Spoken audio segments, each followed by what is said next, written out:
college professor named Alan Lichtman has been called the Nostradamus of American politics for accurately predicting nearly every presidential race for 20 years. He's made his predictions this year. I've got Farron Cousins with me to talk about those predictions. Farron, it looks like Nate Silver, who's calling a 63% chance of Trump winning, versus Lichtman. I mean, you know, who do you believe? If you go back and look, there's a lot of flaws in both of them. There really are. And I think at this point, everybody is kind of throwing everything at the wall and let's see what sticks. You know, Lichtman, of course, he's got 9 out of the last 10, and he only missed the 1 because it was Bush v. Gore, which was a super weird situation anyway. But, you know, if you look at the regular polls, a normal person would say, okay, yes, it looks like Harris is going to win. Seems like a safe bet. So I don't know that you need the 13 keys if you're just looking at what the numbers say, okay, this would work. But Nate Silver is looking more than just the numbers on the surface. Right. Not that he has been 100% correct either. He hasn't and in 2020 and 2016, he was way off the mark. Everybody was way off the mark. But he's looking more at the swing states. You know, forget these national polls.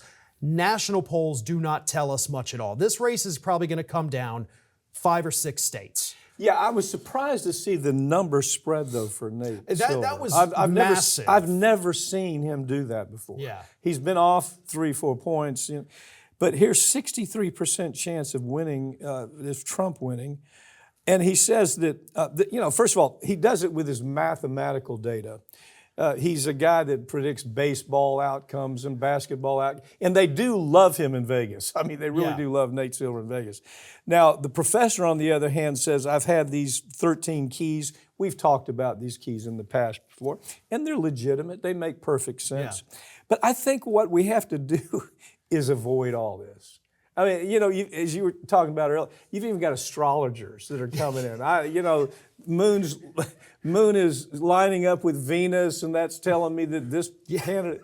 I mean, at some point, don't you have to say no? All that matters is what's happening at the ballot box, right? Go out and vote. Don't be influenced by any of this stuff. Exactly, and you know, you're right, because we don't just have the professors or the numbers people. The psychics are out there making their predictions. The bookies in Vegas. Bookies are big on this one, man. They really are, and you know, it's kind of gone back and forth. At one point, Trump was obviously way ahead, then Harris. Now I think it's swinging back. Yeah, so you know, a lot of people want to make a lot of money off of it, but really, nobody knows. This is all a guessing game until those votes start coming in, you know, November 5th. But right now, even with the polls, even if you look at these polls, okay, well, she's ahead in 4 swing states, he's ahead in the other 4 swing states, but they're all within a margin of error, even the national polls.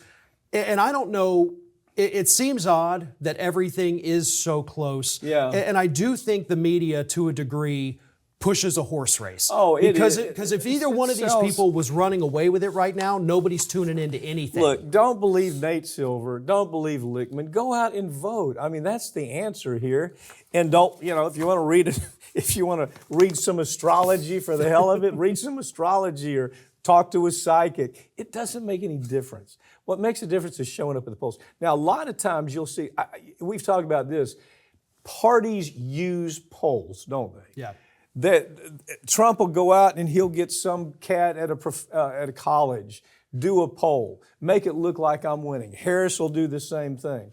And I guess what it does is it empowers people to say, I got a chance. I'm on the winning side. Yeah. I want to go out and be one of the winners who votes. But look, at the end of the day, just go vote. Yeah. I mean...